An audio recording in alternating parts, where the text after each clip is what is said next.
Hey peeps, this is Fernie, your resident psychic medium and spiritual teacher, and you're listening to Fernie Unfiltered, where we dive into topics that enlighten, inform, and entertain the soul.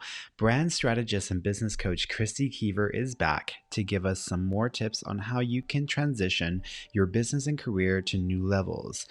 Listen in as she helps wellness and prosperity coach Kendall LeJeune make this switch in the new year. Stick around and get past your personal blocks and transition career paths in 2020.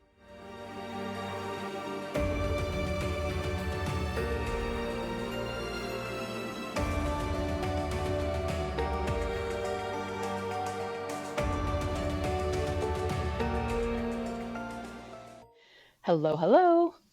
Hey How are there. you? Great. How are you? I am so good. I'm so excited to chat with you. I am. I've been waiting for this for a while. So Good. I'm so glad. Okay, so we are going to start out and just kind of make a statement here that I don't know a lot about you. I don't know a lot about your business. So we're going to start from the very beginning. Just give me a quick kind of introduction as to who you are and what it is that you do. sure. So my background, I have extensive teaching experience. I was a full-time music teacher for quite some time, and on the side, I also did some real estate investment coaching. And so I did a lot of live events, live classes, and I had several one-on-one coaching clients from that particular business model. And now I'm starting to transition into um, getting into online fitness coaching. And so that space is pretty new for me in regard to how I use Instagram and social media. And so now I'm just trying to sort of pivot my business and focus more on fitness coaching as it relates to mindset and thought work in that regard. So, What do you Got mean? it. What do you mean by that? Because that for some people they may not understand like mindset or thought work. Like, what do you mean by that? yeah, so I'm not focused on just the physical components of fitness. I'm also really focused and interested in helping people with, when I say thought work, I'm talking about goal setting, I'm talking about recognizing patterns, limiting beliefs, all of the things that the mind has created to get people to where they are, whether it's in Mm. a good place or whether it's in a place that they want to be later. It's all about how the mind fitness connection works, and that can be applied to any area of life. There's always a mindset component to it. So Yes, perfect. Okay, so tell me with this transition, what would you say is the biggest struggle or obstacle that you're facing or that you're finding yourself trying to figure out?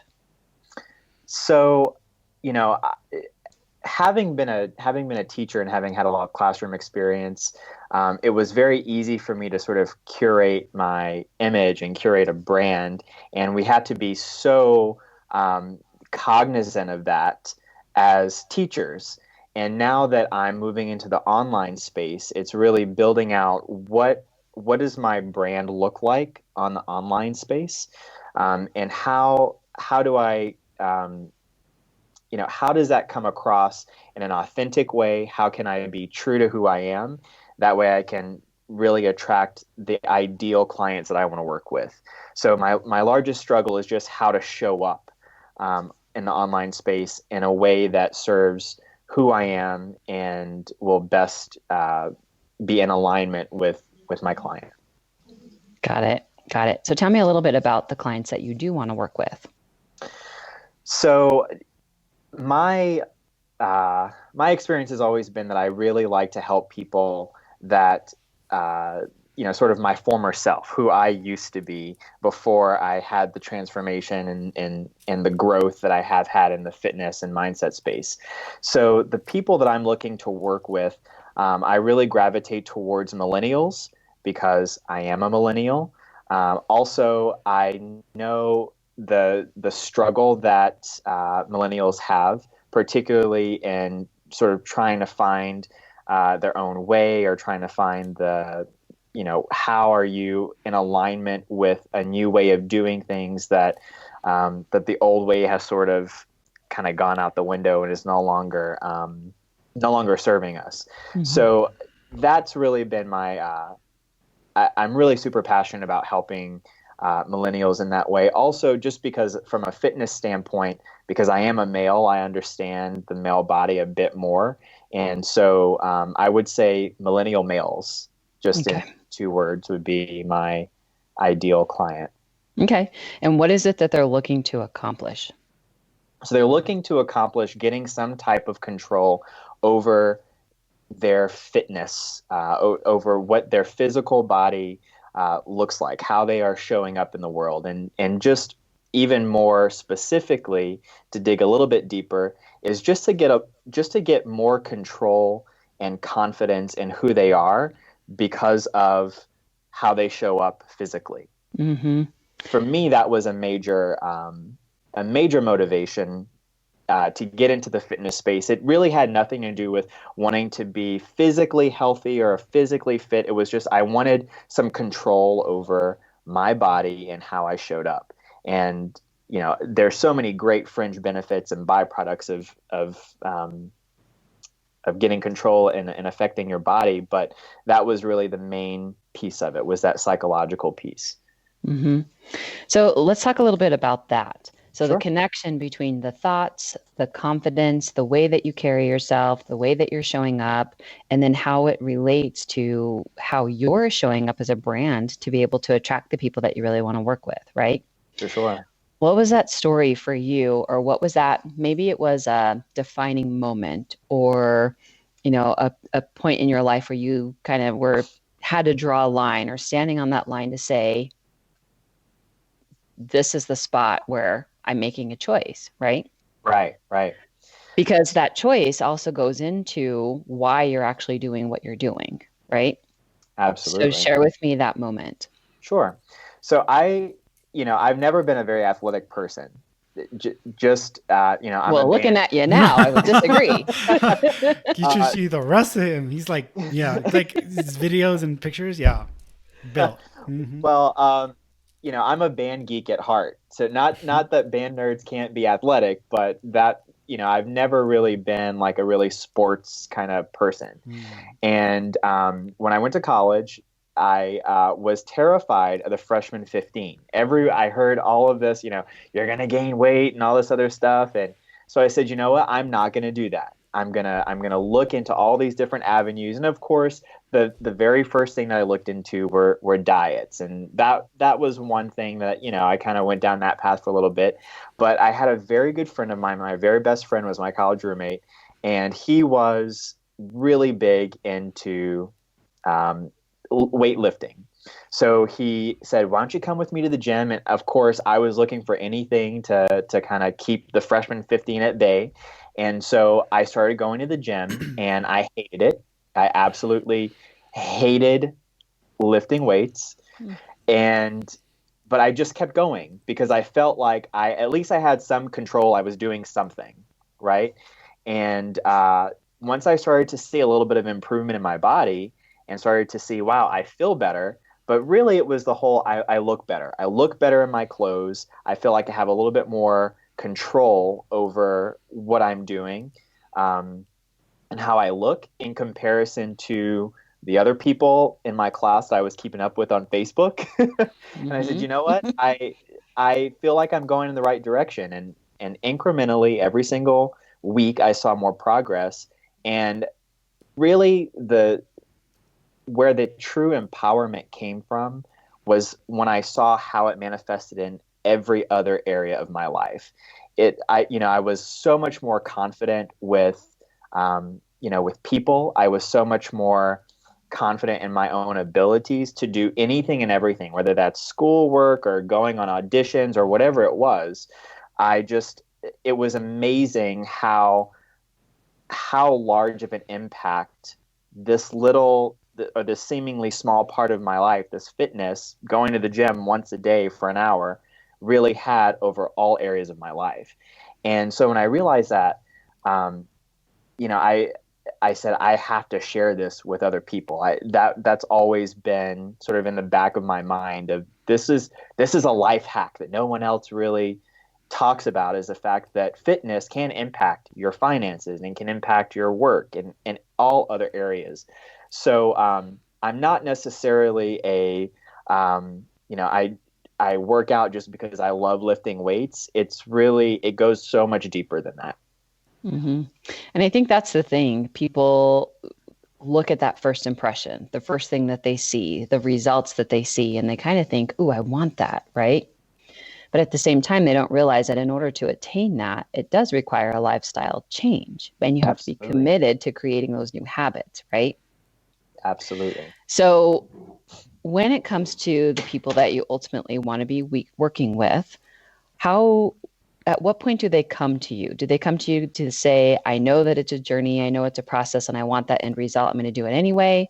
Or is it something where it's just, I want that and I don't know what it takes, or, kind of where are they in the process?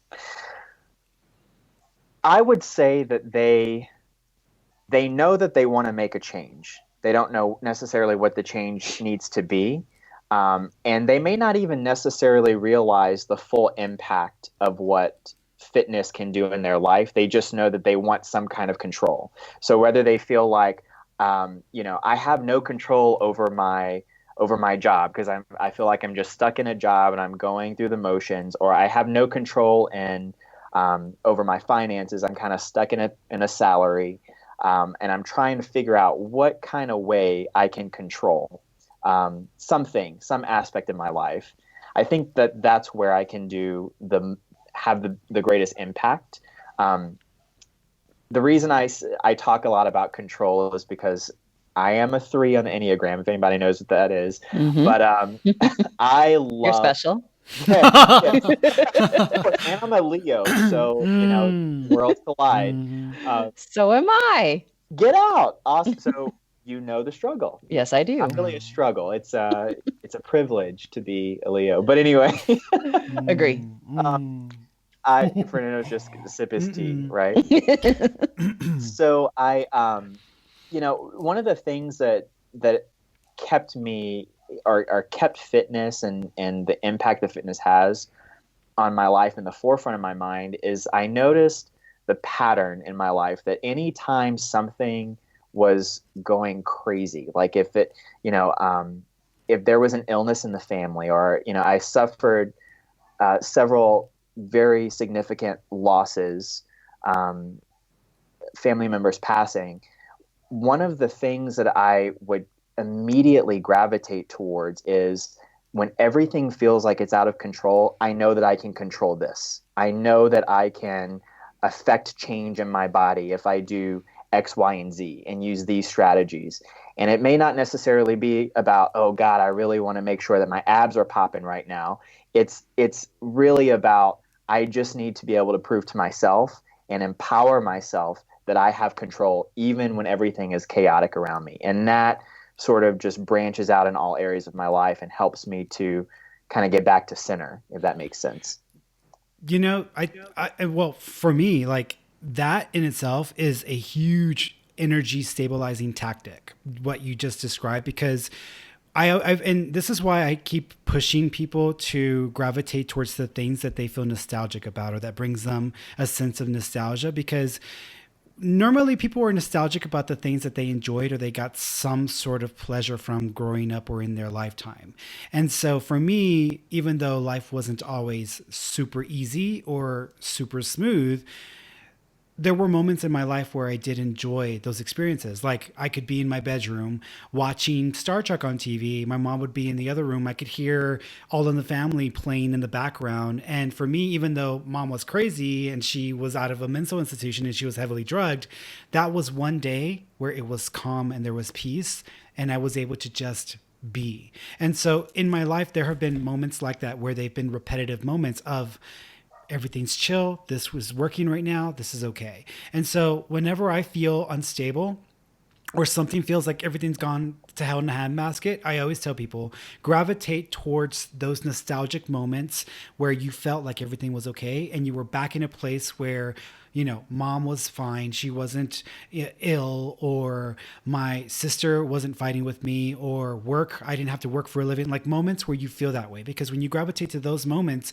and you can reactivate the vibration that you had in those instances, it immediately begins to, because it's something it's something you recognize, it's something you're familiar with, it's something that you can relate to. It automatically reignites those moments of stability in your life in that moment when you don't feel it. So you're grasping towards something has served you in the past in this way, and you're reactivating the energy around it, even if it's, and that's why I do my Sunday mornings where I have the same kind of breakfast, big breakfast every morning with pancakes and eggs and whatever, and I will watch like 80s cartoons or 80s commercials or 90s commercials, because those were periods in my life where things were fine and I wasn't struggling. So what you just described there is exactly what I tell people they should do when they feel like everything's a fucking mess.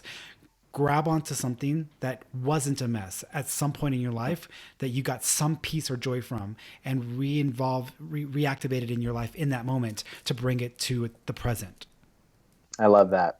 I love that. It's powerful. It is. And it's such a grounding technique is what it sounds like, right? Yeah. To kind of, when you're meditating, when you're thinking, kind of pulling it back in. But I would imagine for your clients then, Kendall, they're looking for that type of comfort. Absolutely. Right? Absolutely. Control, empowerment, and comfort.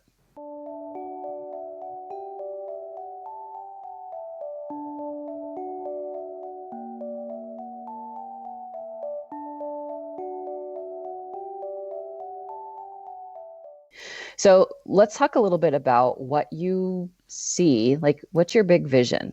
How do you see yourself wanting to work with people, or, make from this whole experience that you're creating? What kind of lifestyle do you want to, like, what's that big picture vision that you have? What is it? What is it? So Fernando's making fun of me right now because we've talked about this a lot. I have a very, very large vision that that sometimes trips me up. And what I mean by that is my overall big vision is I would love to be a lifestyle brand. So sort of in the vein of Jay Shetty or Lewis Howes or Oprah, we'll go there with Queen O.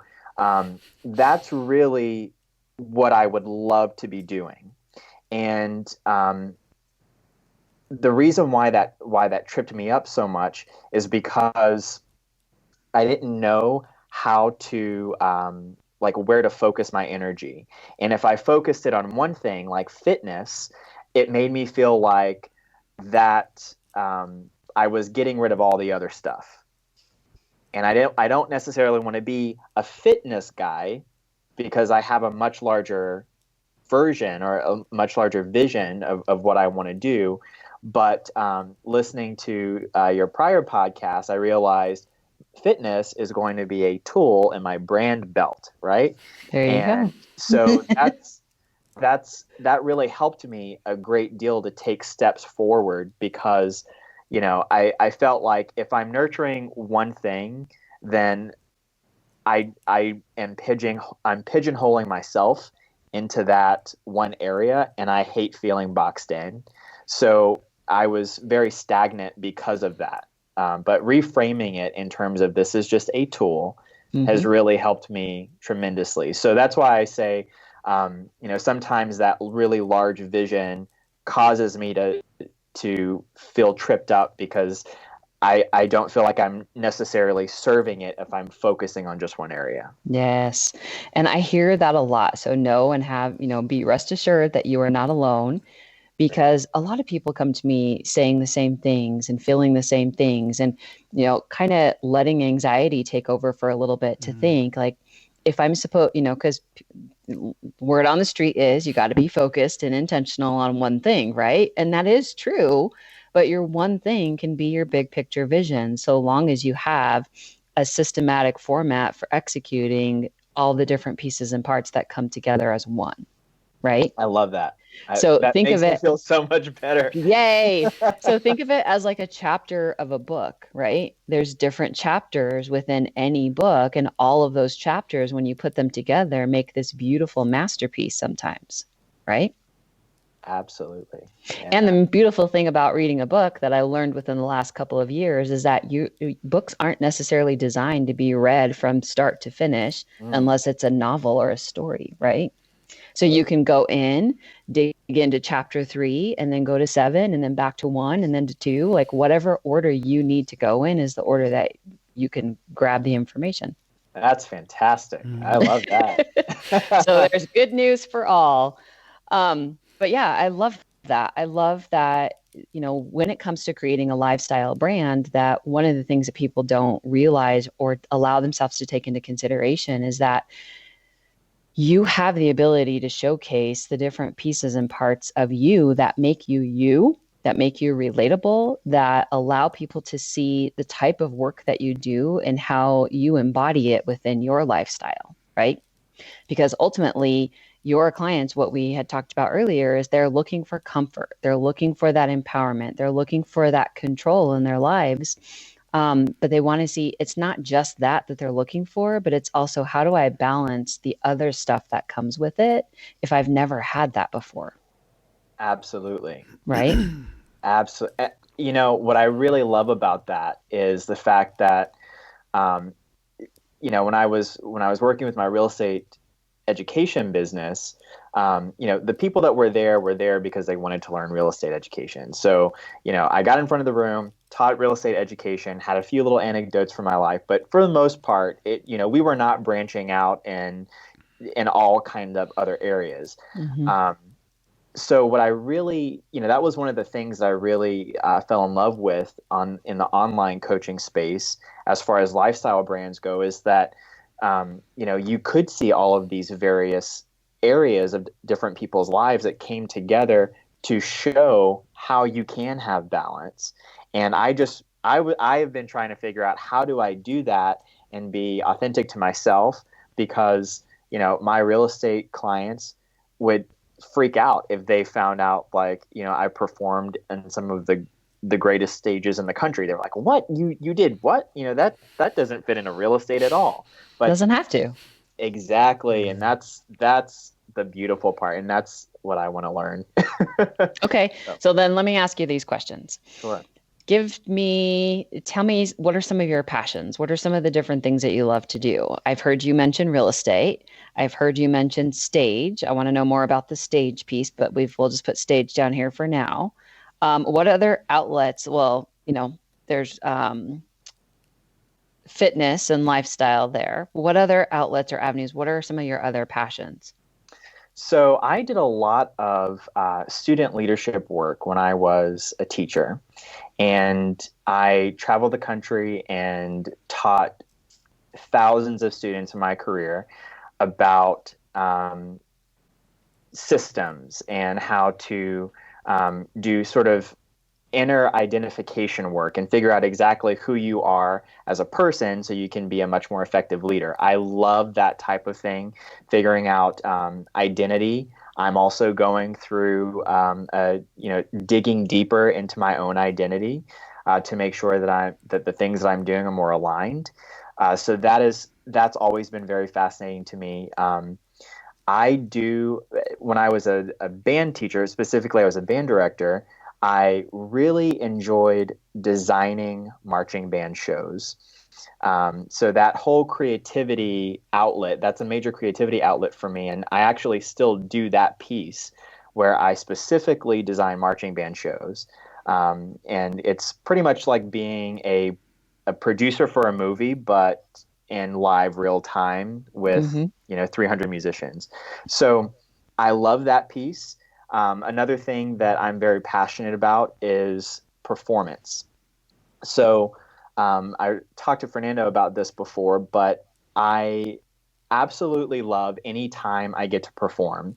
And so the main common denominator that I've realized is that all of the positions that I've been in my life where I've had the opportunity to perform, whether that be teaching, because that is totally a performance, or speaking, or coaching in some regard, anytime, and of course I'm a musician, so that's a performance, but anytime I get to perform, that's when I really feel most aligned.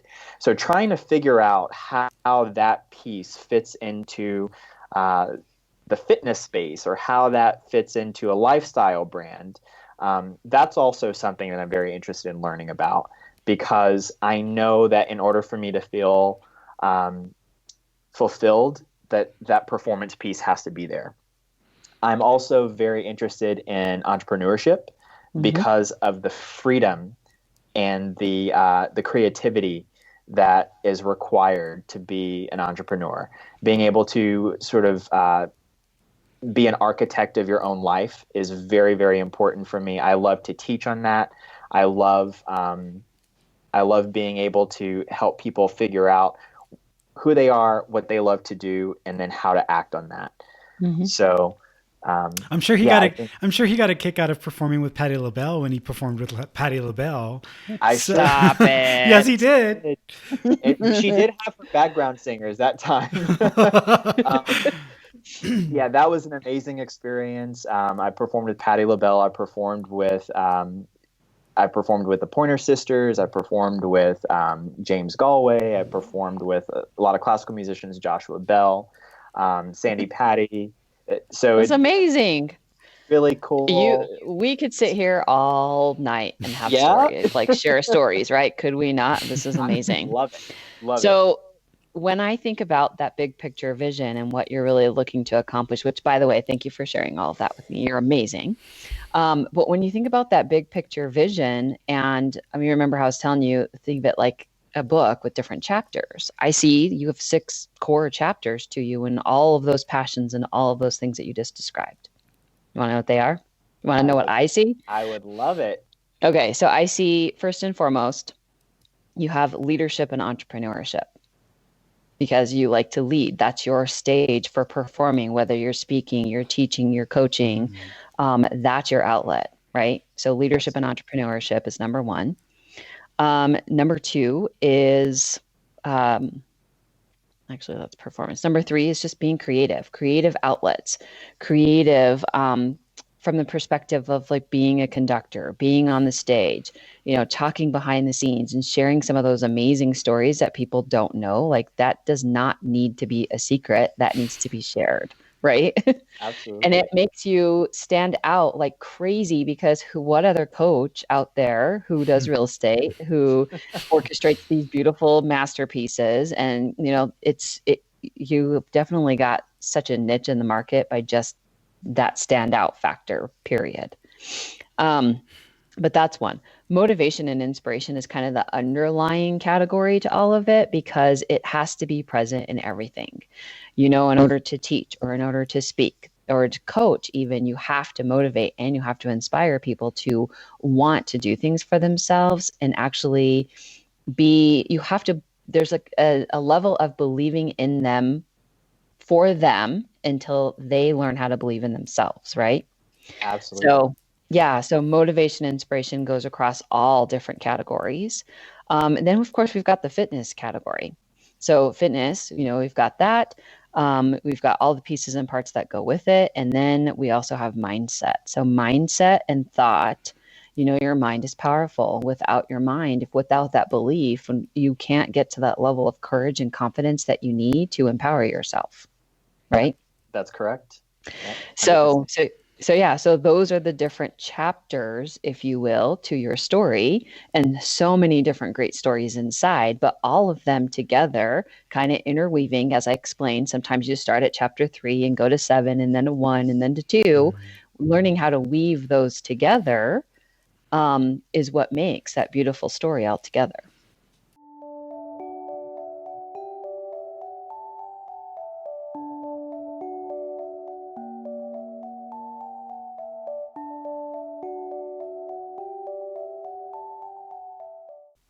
So have you ever, okay, so then here's my question for you, Kristie. So with people who maybe started off going in one direction, now I know this personally, but just to get your answer on it, does it happen often with the people that you've worked with where they started the process earlier on, or they started moving in a particular direction at some point in their life, and then life happened and they kind of rerouted, and then they had to work, or they ended up coming back to that thing that they had rerouted away from because of life circumstances? Oh yeah, I think it's part of everybody's journey. Yeah. At some point we find ourselves off track or out in left field and we're thinking, "Hey, how did I get here? Yeah. And how do I get back?" Yeah. Right? And so yeah, it happens. But the thing to know is that bringing your other parts to your story, and it doesn't have to be perfect. It's just you feeling vulnerable and comfortable enough at the same time to say, "Okay, I'm going to share it." And so when you're just getting started or you're not sure where to start, one of the things that I love to suggest is start adding more stories in the work that you are doing. So like when you're coaching somebody, say, I actually have a great story to tell you about this because, here's my experience. And that experience can come from being a band director or a band geek, like you claimed yourself to be, or in any other category, but make it relatable to the situation that you're teaching or using to motivate and inspire somebody else in the moment, right? Another thing that you can do is really start, like on Instagram, I know you use Instagram, is start bringing it into your stories more. Like show up on your Instagram stories or do some IGTVs and just share, here's a coaching moment that I just had with a client and I want to share it with you. And I want to tell you the story that I shared with them to help solidify the idea around it and then encourage those action steps, because action steps for everybody can look a little bit different, right? Right. So it's just being really uncomfortable in the very beginning to say, oh, nobody knows that I've performed with Patti LaBelle, but I've got to tell that story because it's amazing. And so you kind of just have to rip that Band-Aid off and start talking. But the more you do that, the more you'll find opportunities to weave in other pieces and parts from other chapters of you, if you will, into the big picture story. And it's not like you have to name drop like, oh, hey, everybody, I perform with Patti LaBelle. It's not like you're going just to name drop. You're using your experience with that situation because if you're anything like me, when I'm in, sorry.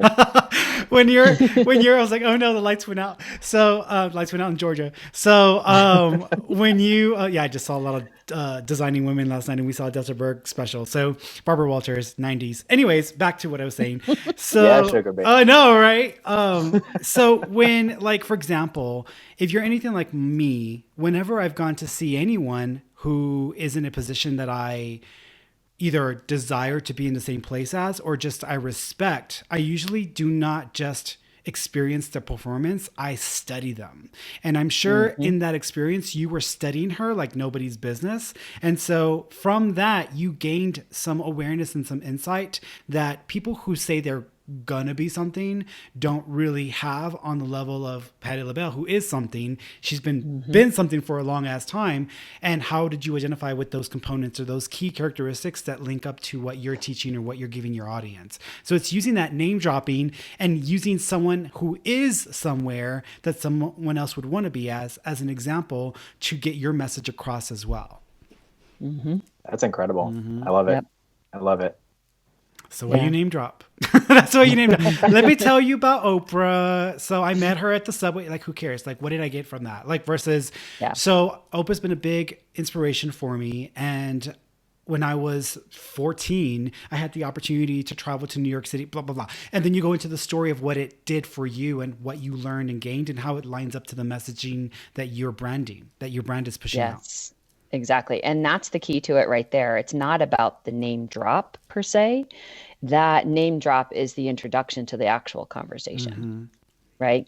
Like for me, like my go-to gal is Taylor Swift. She's amazing, brilliant marketing, brilliant branding. And there's so many things. I like to watch her concerts on Netflix and stuff on TV. I hate Taylor Swift. Sorry. Because but I respect her. But I respect, but I get it. Yeah, I get it. Studying the business side of it. Same thing with the Kardashians. Yeah. Like, not a fan of the Kardashians, but I study the business minds behind it brilliant. But there's so many lessons that you can bring out from any of those situations. And I've never met either one of them, whereas you have had the opportunity to meet them. And so what did you learn from those experiences? Yeah. Right.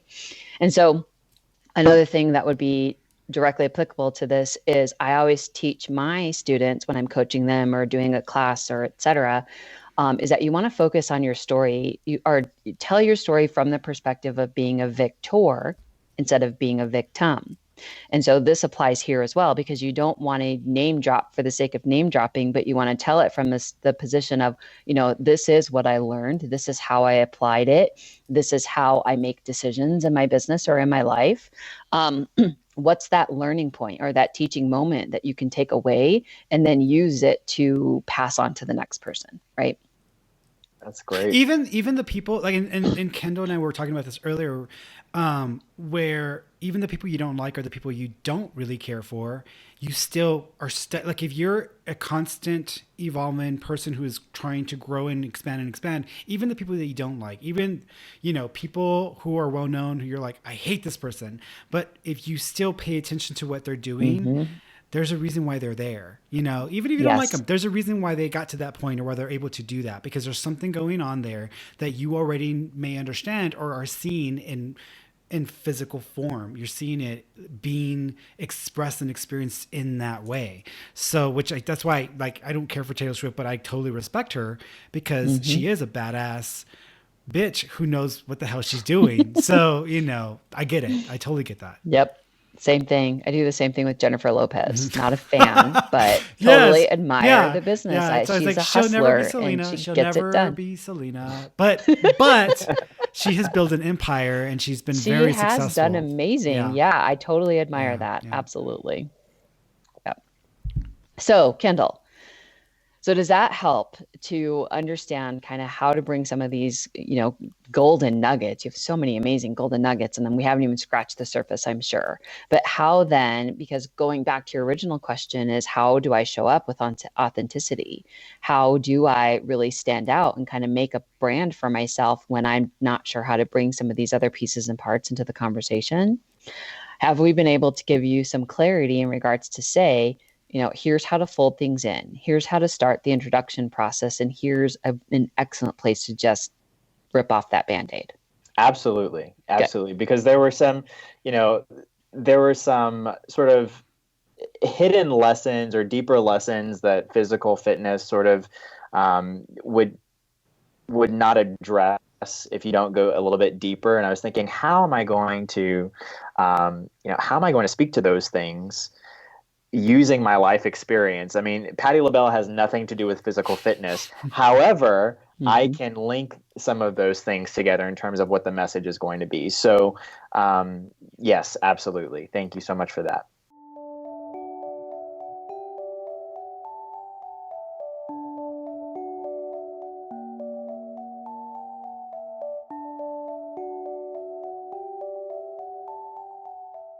Good. I'm excited. I can't wait to hear some of these stories. So I'm excited to share them. So what's the first story you're going to share around your message within your brand, within the context of pulling in those different different tactics, chapters? Yes, thank you. What's the first thing you're going to put out there and when?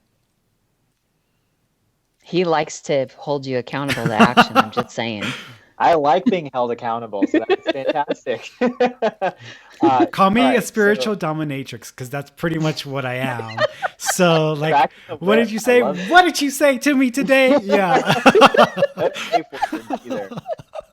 All right. So, can you rephrase the question? No. So, what I want to know, as someone who's just a bystander watching this all kind of happen, Kristie just pulled up in a big bus and she's got a bunch of passengers and she's got one seat available. And you were like, I can totally ride the bus. You just got on the bus and she's like, okay, but you're going to have to get off at the front of the school where you're going to be teaching your classes today. Oh, okay, cool. So I want to know when you're getting off the bus, when you're going to teach the first lesson of your class, because the bus is headed only in that direction and it's already time, and you kind of gone on 3 or 4 buses already, and it's kind of getting there. So when will you be releasing a first lesson, which is going to tie in a experience you had that will pull in the different aspects of your brand?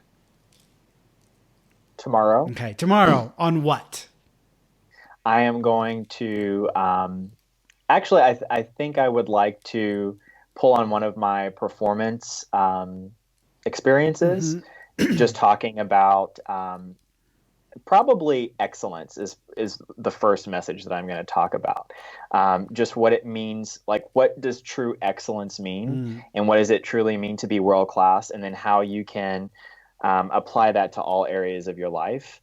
And whether that's fitness, whether that's mindset, whether that's habits, we're about to come on to first of the year, lots of New Year's resolutions. Yeah. So let's talk about what it means to actually be world class in your expectations. Does that make sense? Yeah, but yeah. Okay, so yes. However, so you're going to put out that message. What experience are you going to draw on that gives people an example of what you mean? Because for some people who just are like, I don't know what he's talking about. Like, did you hear what he said? Because I don't know what he said. People who are like that, who aren't going to hear you when you say, hey, world-class excellence. Some people, that's going to go over their heads. What experience are you going to draw from that helps them to understand that message? You want the short story right now? Yeah. You want me to tell you? I want a short story. Perfect. So because we just talked about Patti LaBelle, I'll just use that example. So the very first rehearsal that we had with her, which by the way, when the orchestra would perform with major stars like that, we really it was a one and done kind of thing. You have one rehearsal. Those people are on such a level of professionalism that's really all they need. And it was really, the rehearsal was for the students more than it was for them. So I got to see Patti LaBelle in both rehearsal and performance. And she came out on stage at rehearsal, and we were all just, so excited. We had been rehearsing for months and months and months. And this was the first time that we were going to be in the same room with Patti LaBelle. And she comes in and she says, she's talking very, very softly. And she's like, I'm on vocal rest because I've strained my voice and I'm not really feeling very well, and we have the show tomorrow, so I'm just going to mark through this. And so for those of you who don't know what marking through means, it means that the music will play and she will just speak certain words at certain musical cues. That way we know we're all together on the timing. So we're like, okay, that it kind of sucks because we wanted to hear Patti LaBelle sing, but that's all right. That's Patti LaBelle, so that's what she wants to do. That's what she's going to do.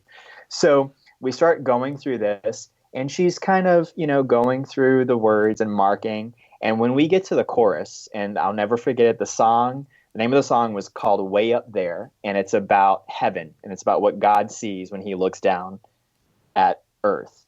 And it is, you go to church on that song, right?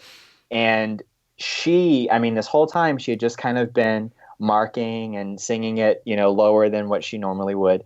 And she just, she brought us to church when we got to that section. And it was like, oh my God, like the clouds have opened and angels are singing right now. It was the most remarkable thing I've ever seen in my life. And then when she was finished, it was just, thank you guys very much. That was nice. And the thing that I really pulled away from that is, when you are a professional, when you commit to doing something that is in alignment with who you are and what you do, and you feel so passionately about it, you will always show up in a major and significant way. She was supposed to be on vocal rest, and she showed up like a professional and was not only just a professional, she was a world class. Literally, you saw the hand of God on this woman whenever she was, it was remarkable.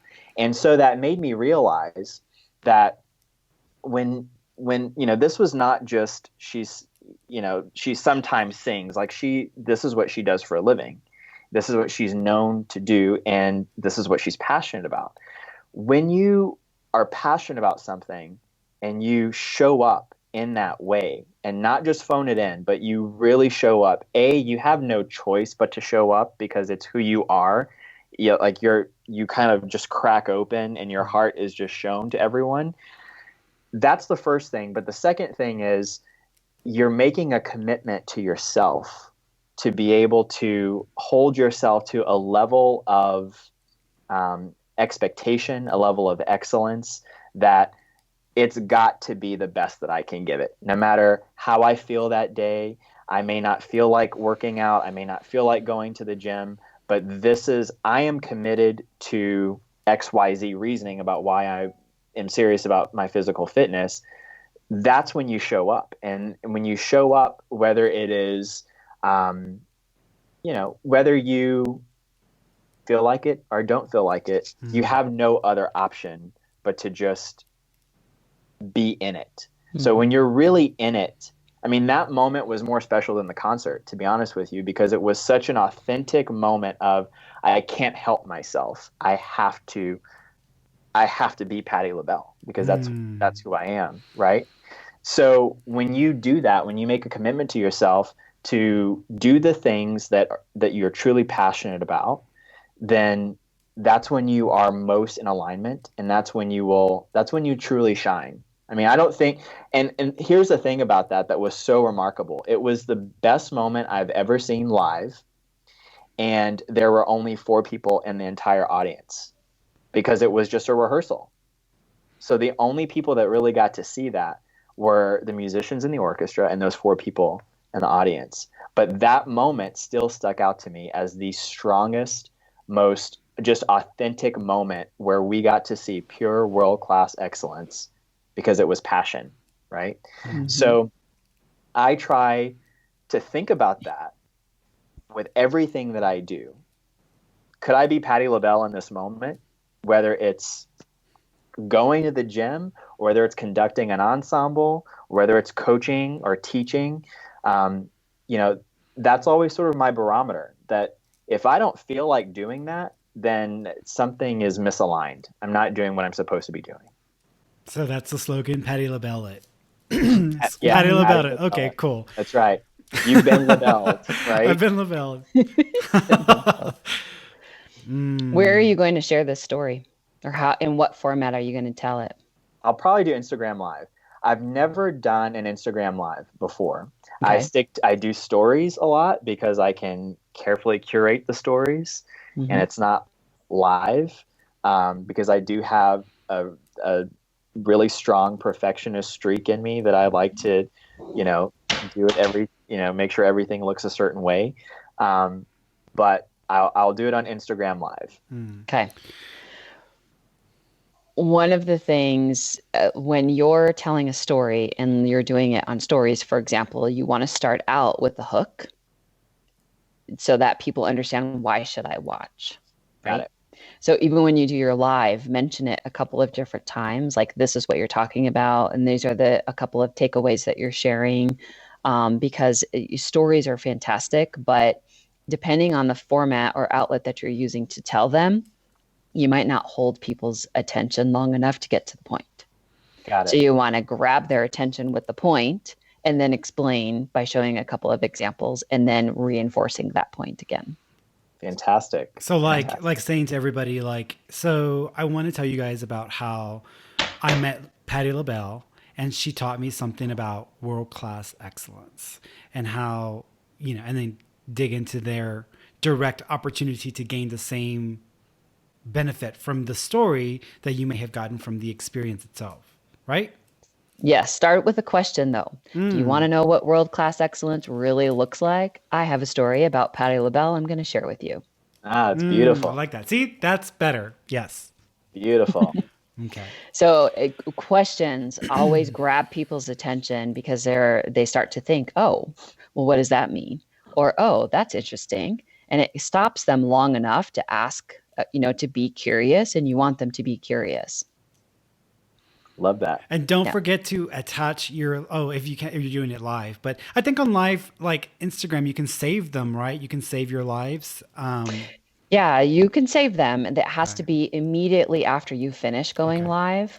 And actually, I believe so. You have to save it right after you go live. Yeah. Download it, and then you can go ahead and publish it. I know stories, you can go back and save them later, but on lives, I don't recall if you can do that later or if you can do it after the fact. So just do it right away and you can save it. But then, yeah, you can take that live and then upload it into IGTV and repurpose it. Mm-hmm. Ah. Yes, repurpose. Yeah. Yes. But even with the live, though, aim to go maybe 5 to 8 minutes if you can, 10 at the most, because then people drop off. Sure. Yeah, it's that 4 or 5 minute Mm-hmm. like attention span where millennials, since you are dealing with millennials, you're going to have Yep. to Try to emphasize do their 3 habits. Yeah, because they're in and out in 3 minutes. Yep. Okay, so I do have a question. Okay. So one of the things that I struggle with is because I am, I guess, most actively looking to build the fitness component of my business, right? Mm-hmm. That particular story doesn't necessarily, I mean, do I need to create a fitness hook into it? Does that make sense? No, it doesn't always have to have a fitness hook or be directly related to fitness. Because remember, it's not just fitness. It's about transformation. It's about mindset. It's about, just your thought process. And even from what you're teaching and the perspective that you teach it, somebody can learn so much from you and not be interested in fitness at all. Got it. Yeah. Love that. Yeah, the guy who's a vegan who like is super Yeah. built and super hot. Like I follow him because he's a vegan, but it doesn't hurt that he's hot. I'd as follow hell. him because he's hot. Yeah, exactly. So I'm like, so he's talking about quads and Yeah, but so if you do that and then you ask a question, you have that hook in there and you're talking about mindset and you're talking about habits and you're talking about being empowered, and having confidence to go with it, then, regardless of whether or not you're showing somebody how to do a fitness move, I still have the message that's there and I can still learn how to apply it to what I'm doing or not doing in this case. Right. I love that. Yeah. I can tell I'm going to have to be super diligent about making sure that I do tie some kind of fitness something into that, because I could talk about this kind of stuff all day and not even utter a word about fitness because I love it. I love it so much. Well, I think as long as you stick to one of those core categories, those chapters that we were talking about, that you'll be fine. It doesn't always have to have a fitness relational hook to it. It can just be a conversation about empowerment. Yeah, because it's not you're not the fitness coach. You're the wellness and prosperity mindset coach. It's the embodiment of fitness and lifestyle and thought process and mindset and habits and all of that combined. Yeah. It's so much more than just fitness. Love that. Yeah. Awesome. That's really exciting. And when you use that tool along with all the other tools in your tool belt, you can build a house. And once you build your house, then it doesn't matter. You can have us over for dinner. Yeah, you can have us over for dinner. Yeah. Yay. That's awesome. That's awesome. Yeah. Well, good. I'm glad that this was helpful. Totally. It gives me so much more clarity, and not only clarity, but just, I don't know. I don't know if permission is the right word, but it feels like I have permission to like embrace all of my experience and share that. So thank you guys for reframing that for me. You're welcome.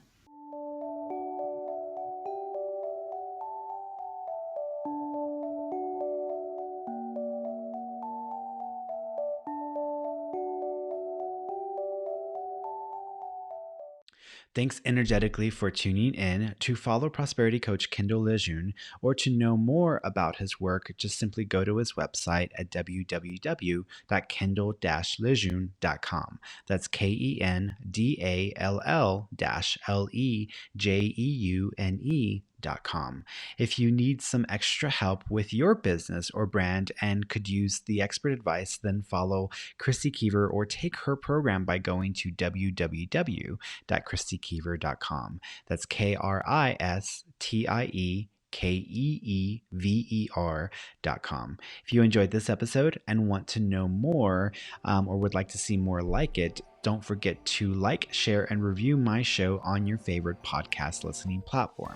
You can also follow me on Facebook, Instagram, and check out my website at www.fernandomarone.com for additional content, articles, updates, and more. Till next time, kiddos, and I hope you have yourselves a namaste.